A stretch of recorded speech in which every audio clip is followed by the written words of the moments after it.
उत्पत्ति 1 अध्याय 1 पद। आदि में परमेश्वर ने आकाश और पृथ्वी की सृष्टि की। प्रिय दर्शकों, भजन संहिता 53 अध्याय 1 पद कहता है, मूढ़ ने अपने मन में कहा है कि कोई परमेश्वर है ही नहीं। वे बिगड़ गए, उन्होंने कुटिलता के घिनौने काम किए हैं, कोई सुकर्मी नहीं। यदि ऐसे लोग हैं जो कहते हैं कि कोई सर्वशक्तिमान परमेश्वर है ही नहीं, तो वे इन सामर्थ्य कार्यों के बारे में क्या कहेंगे जो मेरी प्रार्थनाओं के द्वारा हुए हैं।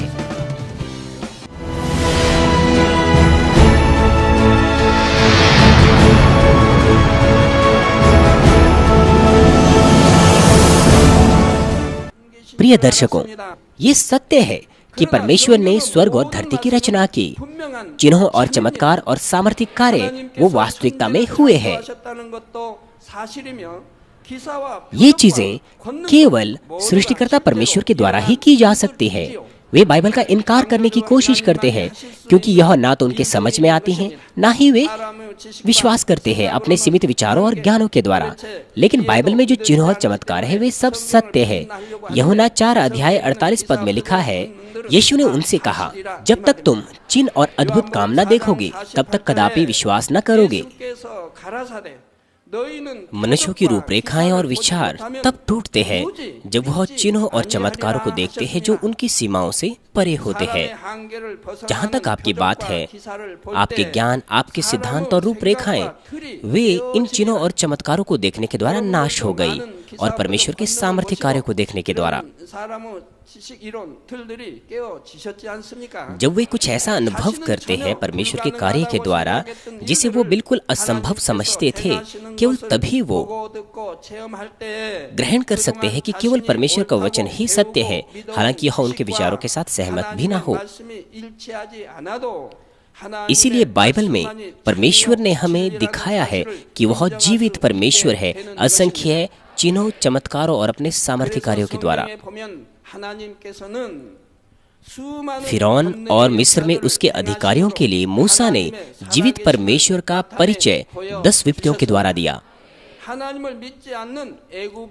एलिय्याह स्वर्ग से आग उतार लाया और 3.5 साल के सूखे के बाद वर्षा कराई, और यीशु ने प्रमाणित किया चिन्ह और चमत्कारों के द्वारा कि वो परमेश्वर का पुत्र है। प्रेरित पौलुस, उसने बीमारियों को, निर्बलताओं को चंगा किया, दुष्ट आत्माओं को निकाला और मृतकों को यीशु मसीह के नाम से जीवित किया। जब लोगों ने इन बातों को देखा जो केवल सृष्टिकर्ता परमेश्वर ही कर सकता था, तो यहाँ तक कि अविश्वासी ने भी सृष्टिकर्ता परमेश्वर को स्वीकार किया।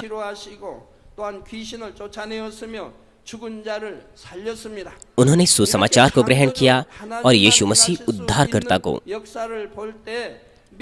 यहाँ तक कि इस समय में भी जहाँ हम आज रह रहे हैं, ये परमेश्वर के कार्य बहुत आवश्यक है। जब मैं अलग अलग स्थानों में संसार भर में प्रचार करता हूँ, असंख्य लोगों ने मसीहियत को ग्रहण किया और यीशु मसीह को ग्रहण किया परमेश्वर के सामर्थ्य कार्य, चिन्ह और चमत्कारों को देखने के द्वारा। इसीलिए साथ ही साथ वे जिनके पास कमजोर विश्वास और संदेह था, वो भी स्थिर विश्वास प्राप्त कर पाए। परमेश्वर की सामर्थ्य जो चिन्हों और चमत्कारों को प्रकट करती है, वो सबसे ठोस प्रमाण है अविश्वासियों को जीवित परमेश्वर सृष्टिकर्ता पर विश्वास दिलाना। असंख्य चिन्हों और चमत्कार वो इस कलीसिया की शुरुआत से ही होते आ रहे हैं, और जैसे जैसे समय गुजरता है और भी सामर्थ्य कार्य होते जा रहे हैं। उदाहरण के लिए असाध्य बीमारियां जैसे कि कैंसर और एड्स और निर्बलताएं और शारीरिक अपंगताएं, वो सारी की सारी परमेश्वर की सामर्थ्य के द्वारा चंगी की जा रही है। ये चंगाई के कार्य चिकित्सक तौर पर प्रमाणित किए गए हैं चिकित्सकों के द्वारा बहुत से देशों में, जैसे कि फिलीपींस, हॉन्डुरस, भारत, रशिया, जर्मनी और पेरू।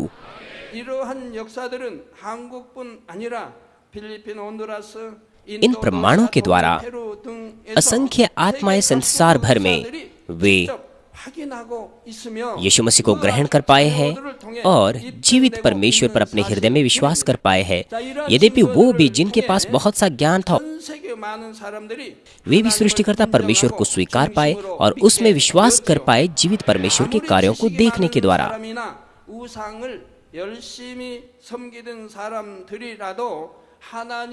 ऐसे मामले बहुत सारे हैं, लेकिन आइए मैं आपको कुछ ही उनमें से परिचित कराता हूँ। सीनियर डीकनेस इंदु किम, जो मानमिनजुंग अंग कलेसिया की है, वो लगभग पूरे शरीर में जल चुकी थी, उबलते हुए पानी के द्वारा जो उसके शरीर पर गिर चुका था। गंभीरता से वो जल चुकी थी।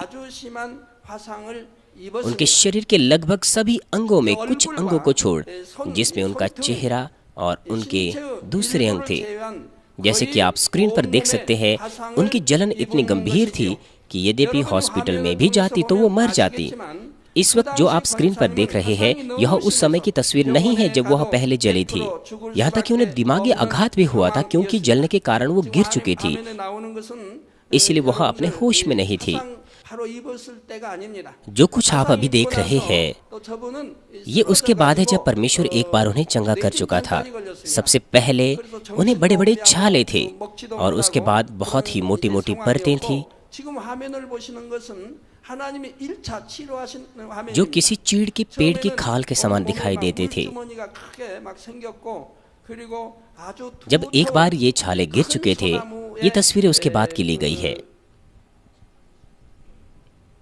ये 20 साल पहले की बात है और उस वक्त हमारे पास एक वीडियो कैमरा भी नहीं था, और साथ ही साथ क्योंकि वह एक महिला थी, इसलिए हम केवल निचले हिस्से की ही तस्वीरें ले पाए।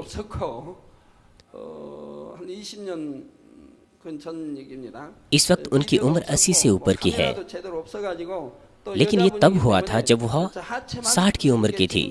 वह ऐसी स्थिति में थी, यद्यपि हॉस्पिटल भी जाती तो भी मर जाती। लेकिन जब मैंने यीशु मसीह के नाम से प्रार्थना की तो गर्माहट उनके शरीर को छोड़कर चली गई और तमाम दर्द दूर हो गया। और फिर नसें, कोशिकाएं और ऊतक और वो त्वचा जो जल चुकी थी, वो फिर से बनने लग गई। मैं उसे ज्योत्स्वान स्थान पर ले गया जहां मैं प्रार्थना कर रहा था। ऐसी परिस्थिति में वो मर जाती, यद्यपि वो हॉस्पिटल भी जाती।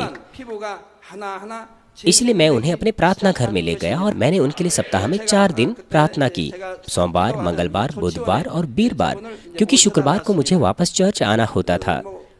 और फिर मैंने देखा कि कैसे परमेश्वर उन्हें चंगा कर रहा था।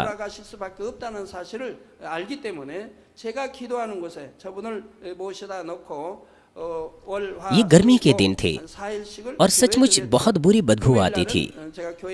और साथ ही साथ वो स्थान जहां मैं रह रहा था, वहां पर बहुत ही घास के मैदान थे और पानी का एक बहाव वहां पर था। इसलिए वहां पर बहुत से मक्खी, मच्छर और दूसरे कीड़े मकोड़े भी थे।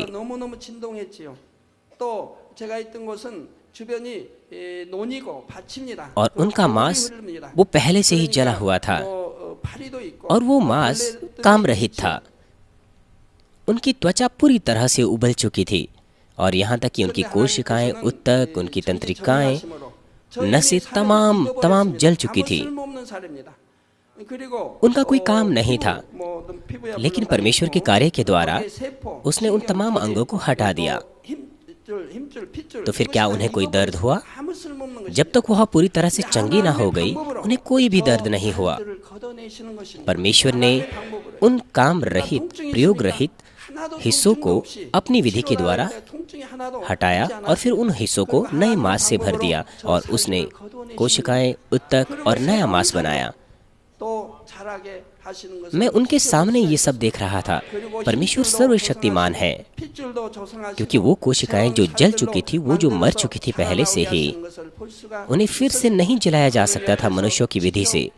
लेकिन परमेश्वर सृष्टिकर्ता जिसने मनुष्यों की सृष्टि की है, उसने पूरी तरह से वो तमाम जले हुए अंगों को फिर से नया बना दिया। वो हॉस्पिटल में किसी दवा के लिए नहीं गई, वरन उनका मांस पूरी तरह से चंगा हो गया, जैसे कि एक बच्चे का मांस होता है।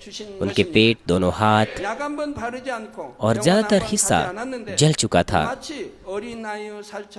ज्यादातर मामलों में लोगों में भद्दे दाग रह जाते हैं, यहाँ तक कि वो हॉस्पिटल में उपचार भी लेते हैं, लेकिन मेरी प्रार्थना को ग्रहण करने के बाद उन्हें बिल्कुल भी कोई दाग नहीं रहे, हालांकि उनकी वो जलन इतनी गंभीर थी। और साथ ही साथ जब परमेश्वर चंगा कर रहा था, उन्हें कोई दर्द भी नहीं हुआ, और ये बिल्कुल मुफ्त था। और साथ ही साथ चंगाई भी बहुत तेजी से हुई। यदि वो हॉस्पिटल जाते, अगर वो जीवित भी रहते, तो उन्हें सालों लग जाते। और साथ ही साथ उन्हें एक जगह से दूसरे हिस्से में त्वचा को लगाना पड़ता। उन्हें सबसे पहले वो प्रयोग रहित मांस को, उन हिस्सों को हटाना पड़ता। ये कितना दर्दनाक होता, वो पागल हो जाते। और साथ ही साथ आपको दाग भी नहीं दिख रहे हैं, और साथ ही साथ दाग भी रह जाते। परिवार के लोग भी उनके साथ नहीं रहते, लेकिन अब वो एक खुशनुमा आनंद भरा जीवन जी रही है, परमेश्वर के राज्य की सेवा कर रही है। उनके अलावा मानवीन के ऐसे दूसरे और भी बहुत से सदस्य हैं जो गंभीरता से जल चुके थे, लेकिन विश्वास से प्रार्थना को ग्रहण करने के द्वारा चंगे हो गए। ज्यादातर मामलों में वो बहुत तेजी से चंगे हो गए बिना किसी दाग के, और साथ ही साथ कोई दवाएं भी उन्होंने इस्तेमाल नहीं की। जलन दूसरी बीमारियों से अलग होता है। आप एक दिन में या 2 दिन में जलन को ठीक नहीं कर सकते। दूसरी बीमारियों के मामले में आप बीमारियों को या रोगाणुओं को पवित्र आत्मा के द्वारा जला सकते हैं, और आप उसी वक्त ठीक हो जाते हैं। लेकिन जलन के मामले में ऐसा नहीं होता है। सबसे पहले आपको जली हुई त्वचा को हटाना होता है, और आप मनुष्य की विधि से उसे नहीं हटाते, वरन परमेश्वर की विधि से हटाते हैं। और उसके बाद आपको नए मांस से उस जगह को भरना होता है, और साथ ही साथ परमेश्वर को उसे समानता से भरना पड़ा ताकि कोई दाग न रहे, इसीलिए उसमें समय लगता है।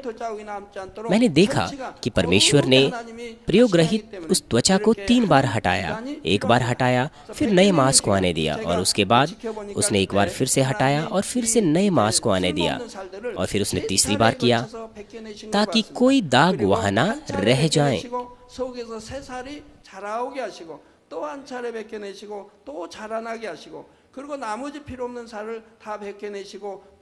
और फिर मैं देख पा रहा था जब कोशिकाएं और नसें बनाई जा रही थी, नसें और वो ऊतक वो आंखों में देखने में आ रहे थे। मैंने परमेश्वर की चंगाई की उस प्रक्रिया को देखा, बिल्कुल उनके सामने। मैं इसके बारे में कितना धन्यवादी महसूस करता हूँ।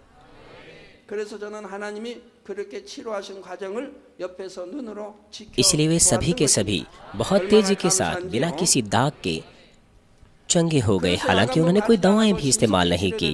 और साथ ही साथ जुलाई 2002 में जब हमने यूनाइटेड क्रूसेड का आयोजन किया था हॉन्डुरस में, जहां हजारों लोग आए थे, परमेश्वर के असंख्य कार्य वहां पर प्रकट हुए। आइए उन मामलों में से एक का परिचय मैं आपको देता हूँ। मारिया डोमिंगेज, जो उस वक्त 12 वर्ष की थी, और उसने दाहिनी आंख की दृष्टि खो ली थी, और उसका ट्रांसप्लांट हुआ था, और ऑपरेशन अच्छे से नहीं हुआ। 10 सालों तक वो कोई ज्योति नहीं देख पाई। लेकिन जब वह हॉन्डुरस के क्रूसेड में आई, प्रार्थनाओं को ग्रहण किया, तो वह उसके बाद देखने लग गई।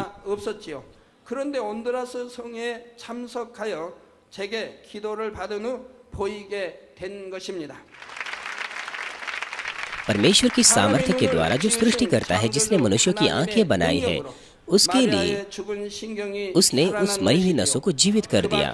और इन मामलों के साथ साथ परमेश्वर सृष्टिकर्ता के ऐसे बहुत से कार्य हैं जो हमारी कलीसिया में हो रहे हैं। आप स्वयं से इन कार्य को हमारी चर्च की वेबसाइट पर या फिर मानवीन टीवी या दूसरी संस्थाओं के होम पेज पर देख सकते हैं। जैसे कि हम इन प्रमाणों के द्वारा देख सकते हैं कि परमेश्वर निश्चित तौर पर जीवित है, और वो सृष्टि करता है जिसने स्वर्ग और पृथ्वी को रचा है और उसमें सब कुछ को। इसलिए हमारे पास उनके बहुत से हॉस्पिटल के रिकॉर्ड है जो मेरी प्रार्थनाओं के द्वारा चंगे हुए हैं पूरे संसार भर में।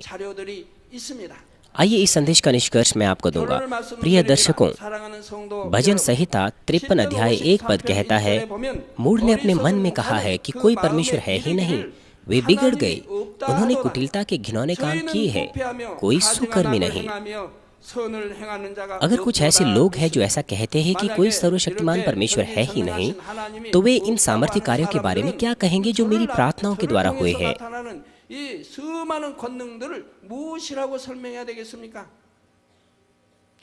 मृतक नसें जीवित की जाती है, जन्म से अंधे लोग देखने लगते हैं, बहरे सुनने लगते हैं, गूंगे बोलने लगते हैं, लंगड़े और वो जो लकवा और पोलियो से ग्रसित है वे चलते हैं, और दूसरी बहुत सी बीमारियां, लास्ट स्टेज का कैंसर, लुकीमिया और एड्स चंगे हो जाते हैं।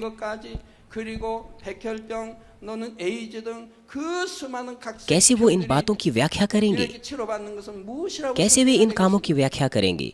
और साथ ही साथ वे जो गर्भ नहीं प्राप्त कर पा रहे थे, उन्हें गर्भ प्राप्त करने की आशीष मिली, और केवल अपने फोटो को मेरे पास भेजने के द्वारा। और जब मैंने फोटो पर प्रार्थना की तो उन्होंने इन कार्यों को प्राप्त किया और अपनी बीमारियों से वे चंगे हो गए। कैसे वे इन बातों की व्याख्या करेंगे? तो फिर मैं क्या हूँ जो इन कार्य को कर सकता हूँ अगर कोई सर्वशक्तिमान परमेश्वर है ही नहीं? मूर्ख और बुरे लोग परमेश्वर का इनकार करने की कोशिश करते हैं सिर्फ इसीलिए क्योंकि वो उसे देख नहीं सकते। लेकिन जैसे कि आज के संदेश में प्रमाणित किया गया, परमेश्वर निश्चित तौर पर जीवित है, और परमेश्वर के प्रमाण उसकी प्रकृति में दिखाई देते हैं और उसके सामर्थ्य कार्यों में। सबोपदेशक 12 अध्याय 13 पद में लिखा है, सब कुछ सुना गया, अंत की बात यह है कि परमेश्वर का भय मान और उसकी आज्ञाओं का पालन कर, क्योंकि मनुष्यों का संपूर्ण कर्तव्य यही है। मनुष्यों का संपूर्ण कर्तव्य परमेश्वर के सदृश होना है, क्योंकि हम उसके स्वरूप में बनाए गए हैं। और नीति वचन में परमेश्वर कहता है कि परमेश्वर का भय मानना तमाम प्रकार की बुराई से छुटकारा पाना है। यदि आप सचमुच परमेश्वर का भय मानते हैं तो फिर आप क्यों आशीषें प्राप्त नहीं करते? क्यों आप चंगाई प्राप्त नहीं करते? अपनी समस्याओं का समाधान क्यों प्राप्त नहीं करते? वो कहता है कि परमेश्वर का भय मान और उसकी आज्ञाओं को मान। ये मनुष्यों का संपूर्ण कर्तव्य है, वो करना जो परमेश्वर हमें करने को कहता है, और वो ना करना जो परमेश्वर हमें नहीं करने को कहता है, वो रखना जो हमें रखने को कहता है, और जो वो फेंकने को कहता है उसे फेंकना है। मैं आशा करता हूँ कि आप परमेश्वर पर विश्वास करेंगे, उसका भय मानेंगे और उसकी आज्ञाओं को मानेंगे। जब आप अपने मनुष्यों का संपूर्ण कर्तव्य इस तरह से करते हैं तो परमेश्वर सृष्टिकर्ता आपको स्वर्ग के राज्य की ओर अगुवाई करेगा और आपकी प्रार्थनाओं और आपकी हृदय की इच्छाओं के उत्तर देगा। वो यहाँ तक कि उन समस्याओं का समाधान भी कर सकता है जो मनुष्यों के सामर्थ्य के द्वारा नहीं सुलझाई जा सकती। जब आप उत्तर और आशीषें इस तरह से प्राप्त करते हैं तो आप और भी ज्यादा बलपूर्वक सुसमाचार का प्रचार कर सकते हैं, अविश्वासियों को यह कहकर कि मैं परमेश्वर से मिला हूँ, मैंने इस तरह से परमेश्वर का अनुभव किया है। मैं प्रभु के नाम से प्रार्थना करता हूँ कि आप परमेश्वर के कार्य अपने रोजमर्रा के जीवन में अनुभव करो और उसको महिमा दो। प्रिय दर्शकों, क्या परमेश्वर के लिए कुछ असंभव है? आइए आज हम ऐसी ही एक गवाही का परिचय आपसे कराते हैं जिसमें परमेश्वर एक बार फिर से प्रदर्शित करता है कि वो सर्वशक्तिमान है और उसके लिए सब कुछ संभव है। बहन कमलेश, जिन्होंने परमेश्वर बगैर जीवन की वास्तविकता को बहुत करीब से देखा है। मेरा नाम कमलेश है, मैं 48 इयर्स की हूँ और मैं 2014 से मानवीय चर्च से जुड़ी हूँ। मानवीय चर्च से जुड़ने से पहले मेरे 2 ऑपरेशन हुए थे और मैं चलने फिरने में अक्षम थी, मैं चल फिर नहीं पाती थी। मेरे स्पाइनल कॉर्ड में ट्यूमर था, 2 बार मेरे ऑपरेशन हुए, लेकिन मेरी कंडीशन पहले से भी खराब हो गई ऑपरेशन के बाद और मैं चलने फिरने में बिल्कुल असमर्थ हो गई और डॉक्टरों से मेरा बिल्कुल विश्वास है। बहन कमलेश के शरीर का निचला हिस्सा स्पाइनल ट्यूमर की वजह से निष्क्रिय हो चुका था। शरीर का निचला हिस्सा असंवेदन होने के कारण उन्हें केवल व्हीलचेयर के सहारे ही रहना पड़ता था। इस बात से मैं बहुत चिंतित रहती थी, बहुत परेशान हो रहती थी और पीड़ा में भी बहुत रहती थी। मेरी सारी हड्डियों में दर्द रहता था, बहुत ज्यादा जलन, बहुत ज्यादा बेचैनी, बच्चों के ऊपर काम का बर्डन, मुझे संभालने की परेशानी और पूरे परिवार की जो बात मैं संभालती थी पूरी बच्चों के ऊपर। बहन कमलेश की यह पीड़ा न केवल उन तक सीमित थी वरन इसके द्वारा उनका पूरा परिवार प्रभावित हुआ। न केवल शारीरिक तौर पर वरन परिवार को मानसिक, शारीरिक और आर्थिक तौर पर मुश्किलों का सामना करना पड़ा। मुझे पूरी तरह याद है आज वो दिन जब उस समय हम आर्थिक दुर्दशा में थे और यहाँ तक कि भी हमें नहीं पता होता था सवेरे खाया तो हम शाम को क्या प्रबंध कर पाएंगे। और सामने एक शिक्षा की संस्था है आंगनवाड़ी, वो भाई कई बार हमें अनजाने में ही भोजन भेज दिया करते थे हमारे घर और हम उसको खाते। परमेश्वर जो मनुष्यों की हृदय की गहरी बातों को जानता है, इस परिवार के हृदय में छुपी भलाई को उसने देखा और इस परिवार की अगुवाई शुरू की। प्रगति मैदान में ट्रेड फेयर में बुक फेयर लगा हुआ था, तो मेरी छोटी बेटी नेहा वहाँ गई और वहाँ से मानवीन चर्च की जो किताबें सीनियर पास्टर जी ने जो लिखी हुई है वो और सीडी उसको वहाँ से मिली और सीनियर पास्टर जी की पावर ऑफ गॉड की सीडी मिली। तो मेरे पूरे परिवार ने एक साथ मिलकर उसको और उसमें जो चंगाई के कार्य हो रहे थे उनको देख के हमें बड़ा आश्चर्य हुआ, बड़ी खुशी हुई थी। और मेरे पति को उसी दिन पूर्ण रूप से जो घुटने में दर्द था और हॉस्पिटल में कई बार चेकअप के लिए जा चुके थे और दवाइयाँ खा रहे थे, पूरी तरह से उसी दिन चंगाई मिली। तो हमारी उम्मीद और आशा और भी बढ़ गई और हमें और भी उत्सुकता हुई। रेवरेंड डॉक्टर जेरोक ली के द्वारा की गई प्रार्थनाओं के द्वारा हुई ईश्वरीय चंगाइयों की सीडी को केवल पहले दिन ही देखने के द्वारा भाई सत्य प्रकाश के घुटनों का दर्द और उनका आर्थराइटिस जाता रहा। इस कारण से इस परिवार का जीवते परमेश्वर पर विश्वास और भी अधिक बढ़ गया और इस परिवार ने चंगाई की आशा प्राप्त की और अब के बाद ये परिवार पूरी तरह से मसीह की खोज में चल पड़ा।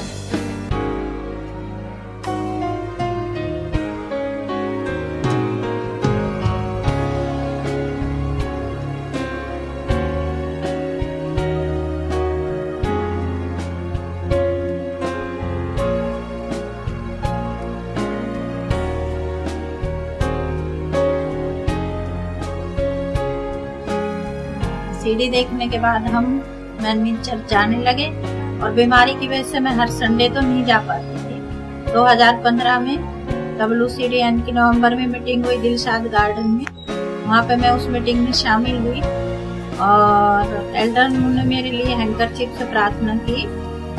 जब उन्होंने मेरे सर पर हैंकरचीफ रखा और प्रार्थना की तो उस समय मैंने परमेश्वर की सामर्थ्य को महसूस किया और एकदम बिजली के झटके की तरह मैं कुर्सी से उठ खड़ी हुई और आंखें मेरी बंद थी और मैंने चलना शुरू कर दिया। इस तरह से मैं 2-3 बार WCDN की मीटिंग में चली और वहाँ मैंने पूर्ण रूप से परमेश्वर की सामर्थ्य को महसूस किया। वो दिन मेरे लिए सबसे बड़ी खुशी का दिन था, जिसके लिए मैं कई बार परमेश्वर से प्रार्थना करती थी, परमेश्वर मैं एक बार उठूं, खड़ी होके चलूं, ताकि मेरे मन में पूरी तरह से विश्वास आए कि परमेश्वर मेरे साथ है। और मानवीन से जुड़ने के बाद हमने वो पाया है कि अंधेरे में से हम रोशनी में आए हैं। वो स्थिति जब हमारे पास चर्च आने के लिए किराया नहीं होता था और मानवीन की बस हमें लेके चर्च छोड़ के जाती थी, हम चर्च गए, मानवीन से जुड़े, हमने इन पास्टर जी के संदेशों को सुना, उन पर चले, तो एक दिन रात का परिवर्तन हमारे जीवन में आया है। मेरे तीनों बच्चे आज अर्निंग हैंड हैं, 2 बच्चे सर्विस में हैं, तीसरे एक बेटी ट्यूशन भी करती है, अपने गवर्नमेंट जॉब के लिए कोचिंग भी करती है, मेरी मिसेज भी ट्यूशंस करती है घर पे और मुझे एक बहुत अच्छा बिजनेस दिया, जबकि ये खाली पड़ी होती थी जगह और इसका यूज नहीं हो पाता था। मैं अपने पास्टर जी को रिक्वेस्ट किया, जॉन किम जी को, इधर आए, पास्टर जी ने इधर प्रार्थना की और उसके बाद हम सारा आदर और धन्यवाद पिता परमेश्वर और हमारे प्रभु यीशु मसीह को देते हैं, जो अपने दास रेवरेंड डॉक्टर जेरोक ली के द्वारा समय और दूरी को पार करते हुए अद्भुत कार्यों को प्रदर्शित करता है। आमीन। हालेलुया। सर्वशक्तिमान प्रेमी पिता परमेश्वर, कृपया अपना हाथ तमाम भाइयों और बहनों पर रखें जो यहाँ पर इस प्रार्थना को ग्रहण कर रहे हैं। उनके हृदय में विश्वास को बोइए और उनके नकारात्मक विचार और शक को दूर कीजिए। तमाम क्लेश और आजमाइशें उन्हें छोड़ के चले जाएं। पवित्र आत्मा की आग के द्वारा सिर से लेकर पैर तक उनके तमाम बीमार और दर्द भरे अंगों को जला दीजिए। यीशु मसीह के नाम से मैं आज्ञा देता हूँ, शत्रुदुष्ट और शैतान, तमाम बीमारियां, रोगाणु, विषाणु और निर्बलताएं दूर हो। ज्योति उन पर चमके, उनके तमाम असाध्य और अंतकारी रोग पवित्र आत्मा की आग के द्वारा झुलसा दीजिए। तमाम प्रकार की महामारियां, मलेरिया सहित जला दीजिए। तमाम संक्रामक रोग, जुकाम, बुखार उनसे दूर हो। पिता, उन्हें तमाम प्रकार के रोगाणु और विषाणुओं से सुरक्षा दीजिए। उन्हें तमाम प्रकार के कैंसर, पेट के कैंसर, फेफड़े के कैंसर, जिगर के कैंसर, छाती के कैंसर, गर्भ के कैंसर और आंतों के कैंसर से चंगा कीजिए। और तमाम दूसरी बीमारियां जैसे कि एड्स, ल्यूकेमिया, दिमागी रक्तघात, उच्च रक्तचाप, धीमा रक्तचाप, हृदय के रोग, फेफड़े के रोग, स्त्री रोग, थायराइड के रोग और तमाम सूजन और जलन दूर हो। पोलियो, लकवा, गठिया और आंत के रोगों से वे चंगे हो जाएं। तमाम प्रकार के दर्द उनसे दूर हो। पीठ दर्द, सिर दर्द और मानसिक दर्द सहित मिर्गी, स्वलीनता, उदासी, तंत्रिका रोग और तमाम दूसरी मानसिक बीमारियों से वे आजाद हो जाए। तमाम प्रकार के लकवे से वे खुल जाएं, उठे, चले और वे कूदे। वे अच्छी आंखों की दृष्टि प्राप्त करें और अच्छी सुनने की शक्ति प्राप्त करें। अंधे देखने लगे, बहरे सुनने लगे और गूंगे बोलने लगे। दुर्घटना के तमाम दुष्प्रभावों को ठीक कीजिए। उनकी टूटी हड्डियां ठीक कीजिए। उन्हें जलन से ठीक कीजिए। जलन और दहन संवेदनाओं से दूर हो। तमाम प्रकार की नशे की लत से और पदार्थ के इस्तेमाल से साफ हो जाओ। पिता, मृतक कोशिकाओं, उत्तकों और तंत्रिकाओं को फिर से ठीक कीजिए और मृतकों को जिला दीजिए। उन्हें आशीष दीजिए गर्भधारण की। पिता, उन्हें गर्भधारण की आशीष दीजिए। यीशु मसीह के नाम से मैं आज्ञा देता हूँ, शत्रु, दुष्ट और शैतान, हवाओं के शासक, बुरी सेनाएं और उनके दास उनसे दूर हो। बुरी आत्माएं, अशुद्ध आत्माएं, धोखे की आत्माएं, झूठ की आत्माएं, अलग करने वाली आत्माएं और तमाम अंधकार के बल दूर हो। दुष्टता के तमाम बंधन खुल जाएं, उनसे दूर हो, ज्योति आ जाए। पिता परमेश्वर, उन्हें ताकत दीजिए कि वे प्रार्थनाओं में पुकारें। पापों को दूर करने की उन्हें सामर्थ्य दीजिए और वे पवित्र हो जाएं। वे भले स्वस्थ में बने रहें जब उनका प्राण समृद्ध होता है। उनके परिवारों में भी सुसमाचार का प्रचार किया जाए। उन्हें सुरक्षा दीजिए तमाम प्रकार की दुर्घटनाओं और विपत्तियों से। अपने बच्चों को, उनके घर, कार्यशालाओं और व्यापारों को सुरक्षा दीजिए। पवित्र आत्मा की आग की दीवार से, स्वर्गीय सेना, स्वर्गदूतों और अपनी धधकती आंखों के द्वारा। पिता परमेश्वर, आपका धन्यवाद। सारी महिमा केवल आपको मिले। हमारे प्रभु यीशु मसीह के नाम से मैं प्रार्थना करता हूँ, आमीन। प्रिय श्रोताओ, समय के शुरू होने से पहले परमेश्वर किस तरह के स्वरूप में था और कैसे वो अस्तित्व में आया, यूहन्ना 1:1 में लिखा है, आदि में वचन था और वचन परमेश्वर के साथ था और वचन परमेश्वर था। आज के पाठ में यहाँ पर आदि उस समय को दर्शाता है जब परमेश्वर अकेले अस्तित्व में था। सब कुछ को बनाए जाने से पहले, ये अनंततः से पहले है, जो मनुष्य एक सामान्य प्राणी होने के नाते अपने सीमित ज्ञान और अनुभव से नहीं समझ सकता। यह लिखा हुआ है कि वचन परमेश्वर है, परमेश्वर के बारे में जो आदि से पहले से अस्तित्व में था।